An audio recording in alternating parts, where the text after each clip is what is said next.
வான்மலரின் இனிய நல்வாழ்த்துகள். இன்று 2026ஆம் ஆண்டு ஜூலை மாதம் 24ஆம் நாள்.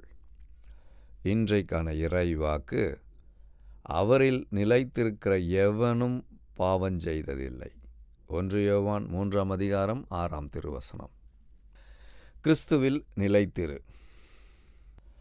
ஒரு பார்வையற்றோர் ஆராதிக்கிற ஆலயத்தில் நானும் என் நண்பர்களும் ஒரு நாள் கலந்து கொண்டோம்.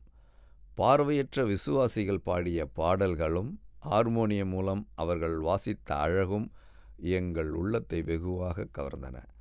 2 வாரங்கள் கழித்து அந்த ஆலயத்தில் தபேலா வாசித்த இளவயது நண்பர் விபத்து ஏற்பட்டு வாகனத்தில் அடிபட்டு இறந்துவிட்டார் என்ற செய்தி வந்தது. இறந்தவரின் மனைவியும் பார்வையற்றவர்தான். இந்த செய்தி என்னை அதிரச் செய்தது. கைக்குழந்தையுடன் பார்வையற்ற நிலையில் துணையும் பறிபோன நிலைதான் முற்றிலும் கைவிடப்பட்ட நிலை என்பதோ? இந்த நிருபத்தில் விசுவாசியின் புதிய பிறப்பை பற்றி யோவான் சொல்லுகிறார். இயேசுவில் நிலைத்திருக்கிறவன் எவனும் பாவம் செய்ததில்லை. பாவம் என்பதற்கு கைவிடப்பட்ட நிலை என்றுதான் பொருள். பாவத்தினால் நானும் கடவுளால் முற்றிலும் கைவிடப்பட்ட நிலையில்தான் இருந்திருக்க வேண்டும்.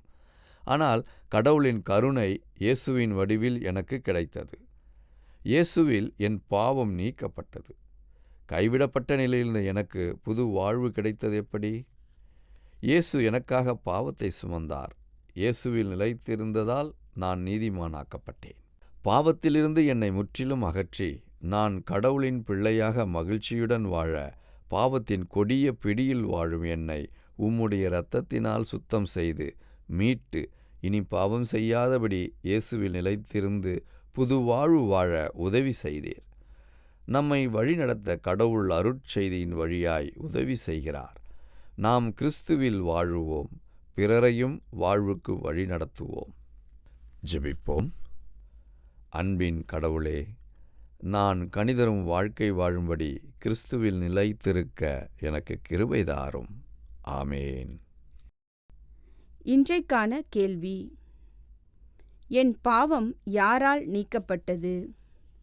என் பாவம் யாரால் நீக்கப்பட்டது? கேள்விக்கான பதிலை கீழ்க்கண்ட எண்ணுக்கு SMS அல்லது வாட்ஸ்அப்பில் அனுப்பவும். 9841809796.